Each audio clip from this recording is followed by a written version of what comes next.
চললো বেশি কথা না কইয়া গল্প শুরু করা যাক। রাকিব বলল, না আমি এখন কিছু খাবো না, বাইরে থেকে খাবার খেয়ে এসেছি। রুনা মন খারাপ করে মুখে একটা মৃদু হাসি দিয়ে বলল, আচ্ছা আমি বুঝতে পারলাম যে রুনার মন খারাপ, তাই বললাম আচ্ছা তোর সাথে রাতে খাবো, ঠিক আছে? তখন রুনা খুশি হয়ে বলল, সত্যি? আমি বললাম, হ্যাঁ সত্যি, আমি এখন একটু বাইরে থেকে ঘুরে আসি। তখন রুনা বলল, আচ্ছা তুমি যাও, তাড়াতাড়ি চলে এসো। আমি বললাম আচ্ছা। এই বলে আমি বাইরে এসে আমার সেই পুরনো চেনা জায়গায় চলে আসলাম। বাংলাদেশের সিমটা আমার ওখানে লাগালাম। তখন দেখি বাংলাদেশের সিমটা লাগালাম, তখন দেখি 1000+ কল, 3 বন্ধু। আমি প্রথমে রাফিকে কল করলাম, রিং হচ্ছে কিন্তু ধরছে না। আরও কয়েকবার ফোন রিসিভ করে ধরলো, আসসালামু আলাইকুম। কে? আমি বললাম, আমি রাকিব। এটা বলতে রাফি বলল, বন্ধু তুই? আমি বললাম, হ্যাঁ। তুই কেমন আছিস? তখন রাফি বলল, হ্যাঁ আমি ভালো আছি, তুই কেমন আছিস? আমি বললাম, আছি ভালো। তাহলে তুই কোথায় আছিস? রাকিব বলল, আমি এখন বাসায় আছি। কেন? তখন রাফি বলল, তুই এখন চলে আয় আমাদের কলেজের মাঠে। তখন আমি বললাম, আচ্ছা আসতেছি।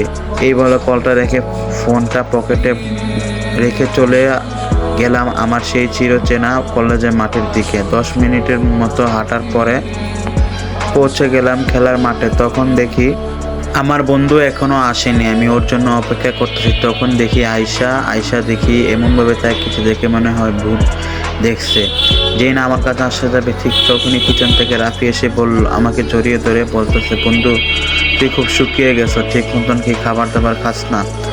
আর আরে কি নিয়ে যেন চিন্তা করিস? আমি বললাম, আরে না তেমন কিছু না, চল তো ওই বট গাছটার নিচে গিয়ে বসি। আমি বললাম, চল, আপনাদের বাসায় তো একটা কথা বলাই হলো না যে আয়শা। তখন আমাকে দেখে খুশি হয়েছে, কারণ আয়শা ভালোবাসে। চলেন তাহলে 5 বছর আগে যখন আমি বিদেশে চলে যাই, ওই দিনের পর থেকে আয়শা দেখে আমি আর আসি না। তখন সে কিছুদিন আমার সাথে প্রতিশোধ নেওয়ার জন্য আমার জন্য ওয়েট করে, কিন্তু দেখে আমি আর আসি না, তখন সে মনে মনে রাকিবের বাচ্চাটা কোথায় গেল। এভাবে কিছুদিন যাওয়ার পরে আয়শা প্রতিদিন গেটের সামনে অপেক্ষা করতো যে আমি কখন আসবো, কিন্তু আমি আর আসি না। এটা ভেবে সে তার বন্ধুদের বান্ধবীদের সবাইকে জিজ্ঞেস করে, এমনকি জাকিয়াকে জিজ্ঞেস করে যে, আচ্ছা এই রাকিবটা কোথায় রে? তখন সে জাকিয়া বলে, কে তুই জানোস না রাকিব তো বিদেশ চলে গেছে। কেন বিদেশ চলে গেছে?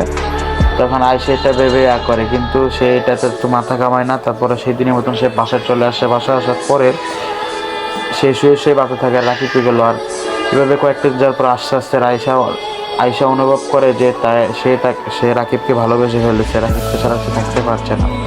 ধীরে ধীরে সে রাকিবের মায়ে পড়ে গেছে। এভাবে কিছুদিন পার হয়ে যায়।